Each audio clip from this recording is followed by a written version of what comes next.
Monsieur Isomura, bonjour. Bonjour, Merci monsieur. beaucoup d'avoir accepté cette entrevue informée. Une première question, si vous permettiez. Oui. Vous êtes venu au Québec il y a quelques années. J'ai eu l'honneur d'être invité par le gouvernement de Québec. C'est ça. Qu'est-ce qui vous a le plus surpris lors de votre première visite et le plus intéressé? Eh bien, pour être exact, vous savez, ce n'était pas ma première visite au Québec.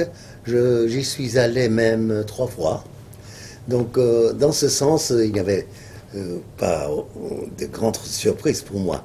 Mais ce qui m'a beaucoup intéressé, c'est que, par exemple, j'ai rencontré beaucoup de leaders politiques ou économiques qui sont tous des charmantes dames, des femmes. Donc, les femmes occupent une position très importante au Québec, ce qui manque beaucoup au Japon. Voilà. Merci. Au moment où on enregistre cette entrevue, nous avons d'ailleurs une femme comme première ministre. Ah, c'est cela. Pour la première fois dans l'histoire. C'est en continuité avec votre observation. Oui. Et aussi, si vous permettez d'ajouter, c'est que j'ai beaucoup travaillé lorsque j'étais conseiller spécial de l'UNESCO à Paris. Il s'agissait même de ratifier la Convention sur la diversité culturelle. Et pour ce sujet, le Canada en général, mais en particulier le délégué de Québec, a beaucoup contribué à faire passer cette convention à l'UNESCO. J'ai eu l'honneur et le plaisir d'avoir un peu travaillé avec la délégation québécoise et je crois que c'est une idée qu'il faut faire connaître aux Japonais, l'importance de sauvegarder la diversité culturelle. Vous, les Québécois, vous êtes dans l'océan des pays anglo-saxons, mais vous gardez toujours, depuis des siècles, votre identité culturelle. Ce que le Japon, qui est un allié très étroit avec nos amis américains, mais à mon avis, ils sont un peu trop sous l'influence même culturelle des Américains. Il faut quand même faire un effort, comme les Québécois, de sauvegarder l'identité culturelle de notre pays. Une question en continuité, si vous permettez, sur ce thème.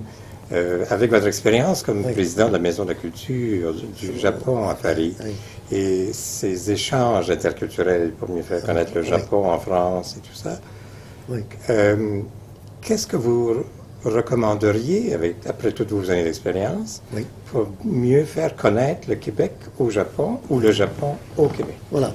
Donc, de faire mieux connaître le Japon au Québec, je crois qu'il faut que du côté japonais, il faut faire davantage d'efforts d'augmenter des échanges culturels et aussi des échanges personnels, c'est-à-dire il faut que les jeunes japonais aillent beaucoup davantage faire des voyages touristiques ou même étudier ou tout ça. Donc dans le domaine culturel, il y a un effort considérable à faire. De faire connaître donc du Québec aux Japonais, c'est plutôt non seulement le côté culturel, mais je dirais plutôt les côtés économiques et aussi politiques. Récemment, j'ai eu le plaisir d'avoir fait la connaissance de quelques leaders politiques québécois qui ont venu faire une visite au Japon et ça donnait beaucoup de chance aux hommes politiques japonais, aux hommes d'affaires japonais de connaître mieux votre pays, parce que c'est quand même un grand, comment dirais-je, centre même industriel aussi, et vous avez beaucoup de choses que le Japon puisse travailler ensemble dans le domaine économique et politique. Merci infiniment. Une dernière question, si vous le permettiez. Vous êtes depuis plusieurs années un observateur et un intervenant privilégié de la francophonie. Comment voyez-vous l'avenir? Êtes-vous optimiste? Oui, très honnêtement, je suis plutôt pessimiste, à condition qu'on ne fasse rien, vous savez. Et si on fait un effort, ça changera beaucoup. Et justement, le monde s'évolue actuellement d'une manière très rapide.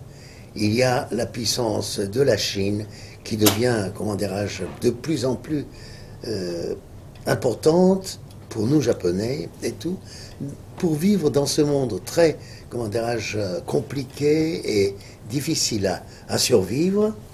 il faut d'avoir un optique non seulement unique, mais un optique beaucoup plus diversifié. À cela, les Japonais d'aujourd'hui manquent un point de vue pour voir le monde. Ils ont un optique seulement à travers nos amis américains. Et il faut voir, par exemple, la Chine à travers des yeux des Français.